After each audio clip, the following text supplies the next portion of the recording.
I knew I'd been hitting the ball well lately, but obviously when you do get a couple of starts and then you miss out a couple of times, things start to play on your mind a little bit, and you wonder how good a form you're actually in. But um, I still had confidence in my game. I've been working hard on my technique and hard on just changing a couple of little things that I think can benefit me over a longer period.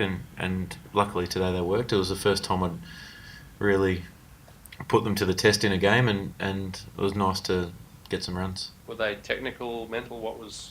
More technical than anything. I just changed a couple of slight things that I think going down the track will benefit me. Probably maybe not right now, but I think in time I think it will.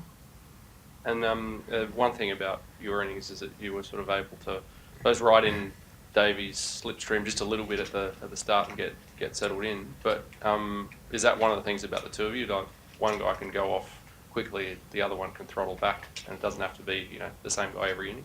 Yeah, I think so, and I think that's what's really positive about having a left and right hand combination as well. At times, I get off to a decent start, and then Davey's job almost becomes to get off strike, and for me today that was exactly how it went. Davey was playing beautifully.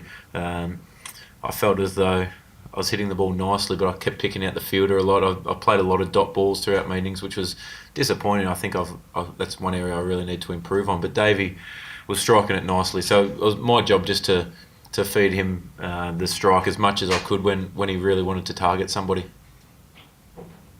Morné Morkel's gone from man of the match to his worst one-day figures ever.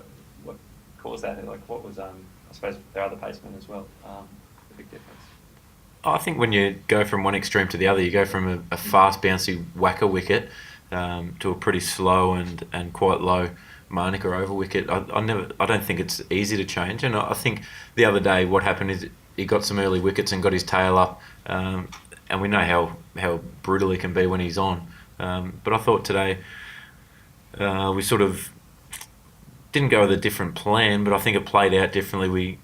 We like Davey missed one down the leg side early that the other day flicked his glove, and that's cricket. That's how it works, and we know it's a great leveler. That when you're going well, small things can go against you and brings you back down to earth pretty quick. But it's not to say he didn't bowl well. Still, I thought his pace was up. He was still bowled well. I thought that the wicket probably didn't suit his type of bowling as much as what it did probably our top order. So just with Steve Smith missing first game, Glenn Maxwell missing tonight, like obviously the competition for spots in the batting order is pretty fierce. Can you just sort of describe, I guess, the feeling amongst the batsmen about what you're sort of going to do to make sure you stay? Oh, I mean, you have to take your opportunity when it's there, and Smithy played one of the great innings tonight. I thought the way that he come in from ball one and struck it into the gaps and ran hard and never allowed the bowlers to settle. He was moving around the crease and played a couple through his legs. I don't know how he does that, but he was super tonight, and I think that's really showing the class of the player. We've seen it in Test cricket for a little while now, and in one-day cricket it's starting to get better and better and probably more consistent. In terms of the mood in the group, it's a real positive when you have guys challenging for spots, because you know that's driving you to perform well, and if you don't perform, you're sitting on the pine. And I think nobody's safe in the side except the skipper. So when you have that kind of competition in the side, I think it's really quality, and the guys are still helping each other out. There's none of this. I'm trying to look after my own spot. It's just about helping the team win games of cricket for Australia and us becoming the best players that we can. Aaron, just one thing about Steve. Like he's got this. He seems to have an ability to sum up the conditions of a pitch, that can contrast wildly and sum up the best way to make runs on that pretty quickly. Is that something that even you guys are learning a bit from watching him do that? Yeah, absolutely. The beauty about Steve is he's a great player of spin.